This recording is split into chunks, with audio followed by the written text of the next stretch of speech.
আসসালামু আলাইকুম friends, welcome back to my দেশি রন্ধন চ্যানেলে সবাইকে স্বাগত।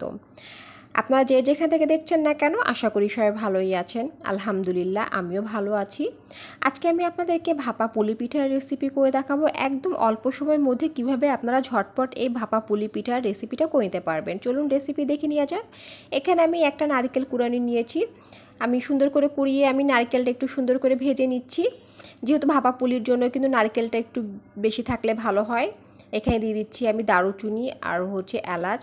আমি সুন্দর একটা পিঠার জন্য পুর তৈরি করে নেব। দিয়ে দিচ্ছি তেজপাতা। আমি ঝরঝরে একটা পুর তৈরি করে নিব।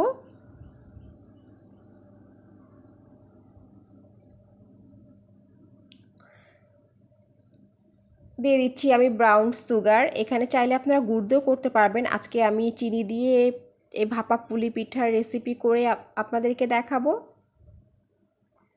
আজকে আমি আপনাদেরকে যেই পদ্ধতিটা দেখাবো এই পুলি পিঠার জন্য, আপনারা কিন্তু যে কেউ করে নিতে পারবেন। আর অল্প সময়ের মধ্যে পুলি পিঠার রেসিপি কিভাবে করা যায় সেটাই আমি আপনাদের সাথে শেয়ার করব। ফ্রেন্ডস, দেখতেই পাচ্ছেন আমার কিন্তু পুর তৈরি করা হয়ে গিয়েছে। এবার আমি আটাটার জন্য পানিটা উঠিয়ে দিয়েছি। আমার পানিটা কিন্তু বলক চলে আসছে। আমি পানির মধ্যে কিন্তু সামান্য একটু সুগার দিয়েছি। দিয়ে দিচ্ছি আমি প্রায় 500 গ্রামের মতন আটা। আমি এই আটার জন্য পানিটা নিয়েছি, কিন্তু আমি প্রায় 700 গ্রামের মতন পানি নিয়েছি। যেহেতু শুকনা চালের গুঁড়া, এই চালের গুঁড়া যেহেতু আমি বাজার থেকে কিনে এনেছি, সেখানে পানিটা কিন্তু একটু বেশি দিতে হবে চালের গুঁড়া অনুযায়ী। আমি ভালো করে আটাটা সিদ্ধ করে নেব, কারণ যত সুন্দরভাবে সিদ্ধ করা যাবে পিঠাটা কিন্তু খেতে অতটাই ভালো হবে এবং খুব সফটলি একটা পিঠা তৈরি হবে। আমি অনবরত ভালো করে একটু আটাটা সিদ্ধ করে নেব। আমি ঢাকনা দিয়ে প্রায় 10 মিনিটের মতন আমি সিদ্ধ করে নিয়েছি। এবার আটাটা ঠান্ডা হলে আমি ভালো করে হাত দিয়ে মেখে নেব। আমার এই ভাপা পুলি পিঠা কিন্তু খেতে খুবই ভালো লাগে, আমার কাছে খুবই ভালো লাগে। তাই চিন্তা করলাম আজকে আমি আমার ফ্রেন্ডদের সাথে এই ভাপা পুলি পিঠার রেসিপিটা শেয়ার করি। আমি হাত দিয়ে ভালো করে আটাটা মেখে নেব। খুব সফটলি একটা ডো তৈরি হয়েছে।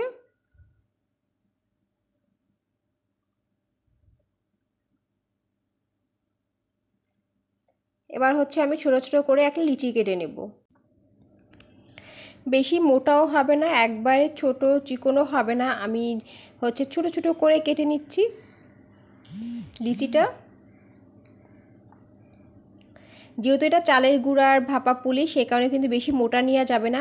আমি এখানে পিঠার জন্য একটা সাজ নিয়েছি, দেখতেই পাচ্ছেন ফ্রেন্ডস। আস্তে করে গোল করে প্রেস করলেই তৈরি, একদম গোল গোল সুন্দর করে একটা রাউন্ড শেপ হয়ে যাবে। এখন আমি পিঠার সাজের মধ্যে আমি পুরটা দিয়ে দিচ্ছি। এবার হালকা প্রেস করলেই তৈরি হয়ে যাবে এই পিঠার ডিজাইনটা। খুব সহজভাবে আমি এই পিঠাটা তৈরি করে নিয়েছি ফ্রেন্ডস, দেখতেই পাচ্ছেন খুব সুন্দর একটা ডিজাইন হয়েছে। আর একদম অল্প সময়ের মধ্যে, যাদের হাতে সময় নেই তারা কিন্তু এই পদ্ধতিটা ট্রাই করতে পারবেন। ট্রাই করে দেখবেন, একদম অল্প সময়ের মধ্যে কিন্তু করে নেওয়া যায়। আমি কিন্তু খুব ঝটপট এই পিঠাটা তৈরি করে নিয়েছি। যখন আমি এই পিঠার এই সাজটা নিয়েছি, আমি খুব ঝটপট করে একদম পিঠাটা কমপ্লিট হয়ে গিয়েছে। আমি এভাবেই করে সব পিঠার ডিজাইনটা করে নেব।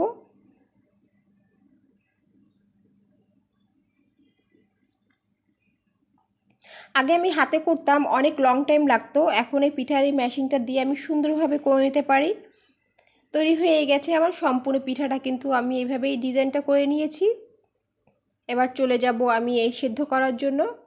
সেদ্ধ করার জন্য আমি এখানে একটা প্রেসার কুকারে পানিটা ফুটিয়ে নিয়েছি। আমি একটা কাপড় বেঁধে দিয়েছি, নেট একটা কাপড়। এবার আস্তে আস্তে করে আমি পিঠাটা সুন্দর করে সেদ্ধ করে নেব।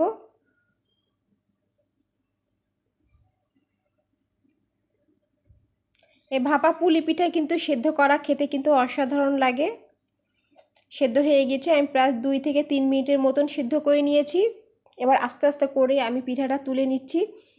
এই পিঠাটা কিন্তু আস্তে আস্তে করে তুলতে হবে, যেহেতু ভাপা পিঠা। এটা খুব সফট থাকে, সে কারণে হচ্ছে আমি হাতের সাহায্যেই কিন্তু আমি এটা করে নিচ্ছি। চাইলে আপনারা একটা চামচ দিয়েও করতে পারেন, কিন্তু চামচ দিয়ে হচ্ছে একটু ভেঙে যাওয়ার ভয় থাকে। আমি আস্তে আস্তেই কিন্তু হাত দিয়ে উঠিয়ে নিয়েছি।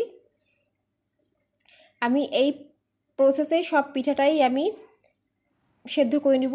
তৈরি হয়ে গেছে আমার এই ভাপা পুলি পিঠার রেসিপি। দেখতেই পাচ্ছেন ফ্রেন্ডস, আমি কত সহজভাবে এই ভাপা পুলি পিঠার রেসিপিটা করে নিয়েছি।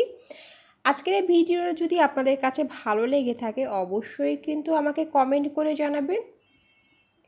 একদম ভাপা পুলি পিঠা পুরে টলটল হয়ে আছে, খেতে কিন্তু অসাধারণ। এরা যতটা ঠান্ডা হবে খেতে কিন্তু বেশি ভালো লাগে।